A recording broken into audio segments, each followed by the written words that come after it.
Hi again then guys, and welcome to episode 25 of Days Gone By, the review series for Gran Turismo's selection of vintage cars, but primarily classic cars, because of course we have a lot more of those to work with in the GT franchise, and this vehicle in particular is most definitely one of my favourites of this series. It's also one of my favourites of the entire Gran Turismo franchise, and one of my favourite classics in real life. It's a car which doesn't really get talked about all that much by most people, and as far as I know, it's not hugely significant from a historical point of view, be it in speed or racing exploits or even sales numbers. It's the Isuzu 117 Coupe, and I absolutely love this car, primarily for the way it looks. It's a car which doesn't particularly look amazing, it doesn't look overly fast, but I love the way it's designed. It's simple, clean, I think very elegant, looks good in pretty much any colour, and I just love the design, both in real life and on the game. But as far as performance, this car really can shock people. It shares similar specs, in some cases identical specs, to the Bellet GTR, which we've already featured and already discussed how good that car was. This car I think is even better, particularly from a handling point of view, because as good as the Bellet is, it's a little bit tail happy, sometimes too much. This car pretty much eliminates that. This car is larger, especially in length, and has much more of a GT feel than the Bellet. The Bellet feels kind of like a classic equivalent of a hot hatch, very playful, fun, but not necessarily the best for a pure lap time. This car is the opposite of that. It's much more focused in its cornering. Cornering speeds on this car are very impressive, and the acceleration in particular, I would say on this car is deceptively good. This is a powerful classic. It's a 1.6 litre engine, it's rear-wheel drive, I'm very happy to say, and that 1.6 engine can be turboed up to 335 horsepower, the same power as the Bellet. That's a lot of power for a classic 1.6 engine. It also puts out 242 foot-pounds of torque, and it only weighs 882 kilos, which is good for a sports coupe. As far as horsepower per tonne, you're looking at 380, which doesn't sound huge, but that's equal to or around the area of a moderate to slightly higher end hot hatch on Gran Turismo with tuning. So that's not bad. As far as its fully tuned PP, I would say it's really good. 493 is appropriate for this car. It wouldn't want to be higher, obviously, but it's perfectly placed as far as I'm concerned. As far as the price, it's really good. In fact, the price is outstandingly good on this car. This could easily be a 60, 70, 80 grand car just purely based on its age and the way it looks. But it's not.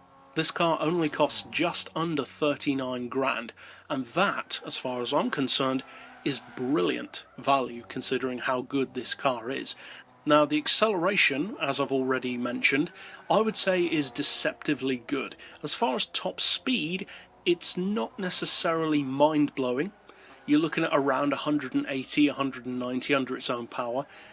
With NOS though, which granted many people don't use, but if you do get the chance to fit it to this car purely for the fun of it, you won't regret it.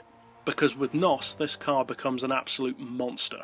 Now, pretty much any car will go seriously quick when you fit it with NOS on the game, but very few cars that I've driven feel as rabid as this car does when you give it NOS. The acceleration becomes insanely quick, and the top speed can blow away sports cars. It's incredibly fast. It can easily surpass 220 miles per hour with NOS. It's an absolute monster of a car, and all for 39 grand in a great looking classic with, let's be honest, not a huge amount of power. Now, as far as its racing potential, this car definitely deserves more attention because it has the definite ability to win races, but people just don't use it. And I don't think it's as much that people underestimate the car, I think people just don't notice the car in the first place. Isuzu, after all, isn't the kind of manufacturer that many people would go to for cars that win races. The simple fact is, though, all of their cars on Gran Turismo are really good. They may not necessarily be the most eye-catching, especially in the case of the Piazza, but they're really good nonetheless. The Piazza is one of the quickest 450pp cars, the 4200R is incredibly quick for its power, the Bellet, we've already discussed, is a rapid machine, and so's this. They have a strong lineup on the game. Not a huge amount to work with, but they're all very good in their own way. But there's kind of the, what I would term, Daihatsu factor. Daihatsu is a brilliant performance car company, but people just don't think of them for that.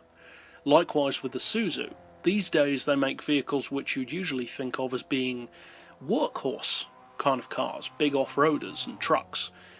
Back in the day though, they made far more performance cars than they do now.